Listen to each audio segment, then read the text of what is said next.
So చూడొచ్చు ఆ భారీ ఎత్తున తోపులాట కూడా జరుగుతుంది ఇక్కడ ఏబీవీపీ కార్యకర్తలు అండ్ పోలీసుల మధ్యలో.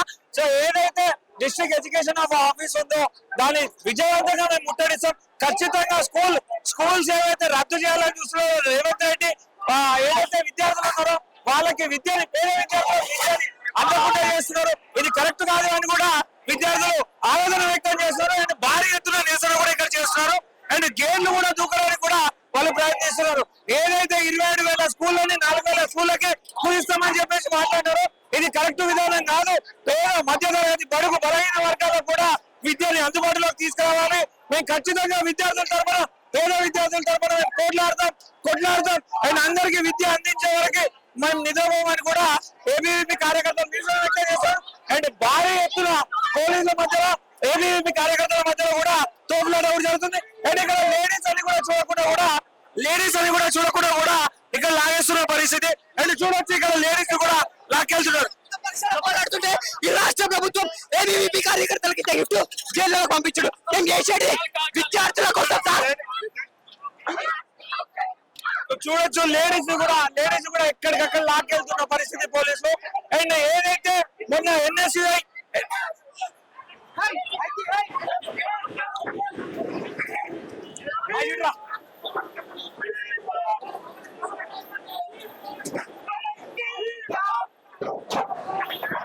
సో చూడొచ్చు భారీ ఎత్తున పోలీసులు అండ్ విద్యార్థి నాయకుల మధ్యలో భారీ ఎత్తున తోపులాట జరుగుతుంది. ఆవిడ్ని ఖచ్చితంగా విజయవంతంగా ముట్టడిస్తాం. అండ్ విద్యా విధానాలు ఏవైతే రేవంత్ రెడ్డి అనుసరిస్తున్నాడో అవి కరెక్ట్ కాదు. వాటిని ఖచ్చితంగా వెనక్కి తీసుకోవాలి. పేద మధ్య తరగతి బడుగు బలహీన వర్గాల విద్యార్థులందరికీ కూడా విద్యను అందుబాటులోకి తీసుకురావాలి. ఏదైతే ప్రైవేట్ స్కూళ్ళు కాలేజీలకి బెనిఫిట్ చేకూర్చడానికి రేవంత్ రెడ్డి తీసుకుంటున్న నిర్ణయాలన్నీ కూడా వెనక్కి తీసుకోవాలి అని చెప్పేసి కూడా ఏబీవీపీ కార్యకర్తలు, విద్యార్థి నాయకులు భారీ ఎత్తున ఇక్కడ నిరసన వ్యక్తం చేస్తారు. అండ్ మాట్లాడించే ప్రయత్నం చేద్దాం మిగతా వాళ్ళతో కూడా. విద్యా హక్కు అమలు చేయాలి. విద్యార్థులకు ప్రభుత్వంలో మౌలిక వసతులు కల్పించాలని శాంతియుతంగా ధర్నేస్తుంటే పోలీసులు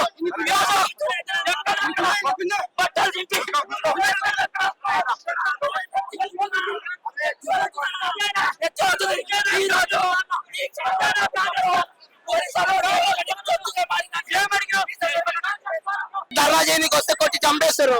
వాడు చెయ్యి కిందారా ఏమో రేవంత్ రెడ్డి చూస్తాడా? వాడేం చుట్టూ వస్తాడు, జాబ్లు ఇస్తా, శాలరీలు ఇస్తా అంటాడు. ఒక్క జాబ్ రాలేదు ఇప్పటిదాకా. ఇది ఇంత దారుణం, మరీ దారుణంగా. లేడీస్ ని కూడా ఎట్లా పడితే అట్లా ఈడ్చుకొని వెళ్తున్న పరిస్థితి కూడా చూడొచ్చు పోలీసులు. సో ఒక వ్యక్తి చేయి కూడా విరగడం జరిగింది ఇక్కడ.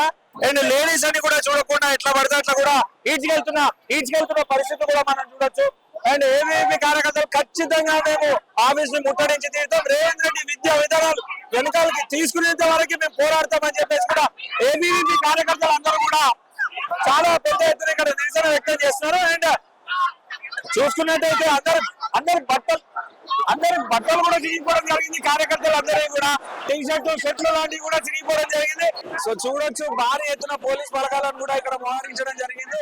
ఏదైతే ఏబీవీపీ కార్యకర్తలు నిరసన వ్యక్తం చేస్తూ ఆఫీస్ ముట్టడికి వచ్చినారో దాన్ని భంగం చేసేందుకు పోలీసులు కూడా విశ్వ ప్రయత్నాలు చేస్తున్నారు. అండ్ ఏబీవీపీ కార్యకర్తలు రేవంత్ రెడ్డి తీసుకున్న విద్యా విధానాలు వెనకాలకి తీసుకునేంత వరకు మేము పోరాడతాం. ఖచ్చితంగా విద్యార్థుల పక్షాన్ని నిలబడతామని చెప్పేసి కూడా ఏబీవీపీ కార్యకర్తలు మాట్లాడుతున్నాం. సో మాట్లాడించే ప్రయత్నం చేద్దాం. తెలంగాణ ప్రభుత్వాన్ని ప్రశ్నిస్తున్నాం. ఎడ్యుకేషన్ మినిస్టర్ ఆ బాధ్యత నీ దగ్గర పెట్టుకొని చేసిన ఈ సిగ్గుమాల పని ఏదైతే ఉందో ఖండిస్తున్నాం. ఎడ్యుకేషన్ పాలసీ 2020 ఇక్కడ అమలు చేయాలి తెలంగాణ రాష్ట్రంలో. అదేవిధంగా 12 సంవత్సరాల మన తెలంగాణ రాష్ట్రంలో వాళ్ళు అమలు చేసింది ఓన్లీ 18,000 ఉద్యోగాలే. 18,000 ప్రభుత్వం టీచర్ ఉద్యోగాలు భర్తీ చేస్తే మిగతా వాళ్ళందరూ ఎక్కడ పోవాలి? మేము దేనికోసం కొట్లాడుతున్నాం? ఇవాళ స్కూల్లో ఉన్నటువంటి సమస్యల మీద, భర్తీ చేసినటువంటి డిఓ ఎంఈఓ పోస్టుల మీద ప్రభుత్వ పాఠశాలలో కనీస వసతులు కల్పించాలని చెప్పి, కనీసం ఫ్యాన్లు, బ్లాక్ బోర్డు, కనీసం ఉపాధ్యాయులు లేకుండా ఈరోజు పాఠశాలలు నడిపిస్తున్నారని చెప్పి కూడా ఈ సందర్భంగా తెలియజేస్తున్నాం. రాష్ట్ర ముఖ్యమంత్రి విద్యాశాఖని దగ్గర పెట్టుకొని విద్యార్థుల మీద సవటి తల్లి ప్రేమ చూపిస్తున్నావు కదా, గుర్తు పెట్టుకో. నీ మెడల మీద కాలు పెట్టి తన్ని కొడంగల్లో ఉన్నటువంటి అంబేద్కర్ భవన్ శాస్త్రి చెప్తున్నాం. నీకు గోరి కట్టేది విద్యార్థి పరిషత్ కార్యకర్తలకు మాత్రమే ఈ సందర్భంగా తెలియజేస్తున్నాం. ఆ రోజు ఎన్నికల కన్నా ముందు విద్యార్థులను ఆదుకుంటాం, విద్యార్థులకు స్కాలర్షిప్ ఇస్తాం. ప్రైవేట్ ప్రభుత్వ బడిలను మంత్రులు ఎమ్మెల్యేలు వాళ్ళ పిల్లలు ఎటువంటి బడిలను అయితే చదువుకుంటారో అటువంటి బడలిగా పాఠశాలను మారుస్తున్నాడు. రాష్ట్ర ముఖ్యమంత్రి సిగ్గుందా? నీ పార్టీకి సిగ్గుందా? మీకు సిగ్గుందా? మీ మంత్రులకు సిగ్గుందా? ఏమైంది నువ్వు ఇచ్చిన మాటలు? దొంగ మాటలు. ప్రైవేట్ కార్పొరేట్ విద్యా సంస్థలు ఇచ్చే మోచేతు నీళ్లు తాగుతూ ప్రైవేట్ పాఠశాలలో ఓపెనింగ్ అవుతున్నావు రాష్ట్ర ముఖ్యమంత్రి. నీకు సిగ్గుందా? ప్రభుత్వ పాఠశాలలు ఎన్నో పని చేస్తున్నావు వచ్చిన 2 ఏళ్ల గడువులు, ఎన్నో పని చేస్తావు అని చెప్పి ఈ సందర్భంగా అడుగుతున్నా. వెంటనే ప్రైవేట్ పాఠశాలలో ఏవైతే సమస్యలు ఉన్నాయో అవి తీర్చకపోతే నీ సెక్రటరేట్ కావచ్చు, నీ ఇల్లు కావచ్చు, అసెంబ్లీ గేట్లు కూడా ధ్వంసం చేయడానికి ఏబీపీ కార్యకర్తలు వెంటాడపోవడం చెప్పి ఈ సందర్భంగా తెలియజేస్తున్నారు. ప్రశ్నించే గొంతుని నొక్కితే ప్రభుత్వం ప్రజాస్వామ్యం నొక్కినట్టే. అయినా గానీ ఈ రోజు ప్రభుత్వం ఇంతమంది శాంతియుతంగా చదువుకొని అభివృద్ధి అవ్వాల్సిన పిల్లల పైన వాళ్ళ వైఖరి చూడండి. పోలీసుల చేత కొట్టించడం, ఎంతో మంది విద్యార్థుల గాయాలైనాయి. ఆడి కార్యకర్తల పైన, ఆడి వాళ్ళ పైన కూడా తక్కువకుండా వ్యవహరిస్తున్న పోలీస్ వ్యవస్థను చూడండి. ప్రశ్నించి అభివృద్ధి చేయమని, బడుగు బలహీన వర్గాల పిల్లలను అభివృద్ధి చేయమంటే ఇదా ప్రభుత్వం చేస్తున్నా? ఇదా ప్రభుత్వం ఇస్తుంది మాకు? అందుకే చెప్తున్నా, తోటి విద్యార్థులు దేనికోసం కష్టపడుతున్నారు? పంచి కోసం. కాంగ్రెస్ ప్రభుత్వం వస్తే జీవితాలు మారుతాయని నోటేస్తే ఇంకా 27,000 ఉన్న బడిని 4,000కే తెద్దామని ప్రయత్నాలు చేసుడు. ప్రైవేట్ విద్యా సంస్థలతో కుమ్ముక్కై పైసలు తీసుకొని విద్యాశాఖ మంత్రిగా ఉన్న ముఖ్యమంత్రి రేవంత్ రెడ్డి దౌర్జన్యం చేస్తున్నాడు. ఇది పిల్లలపై చేస్తున్న అరాచకం.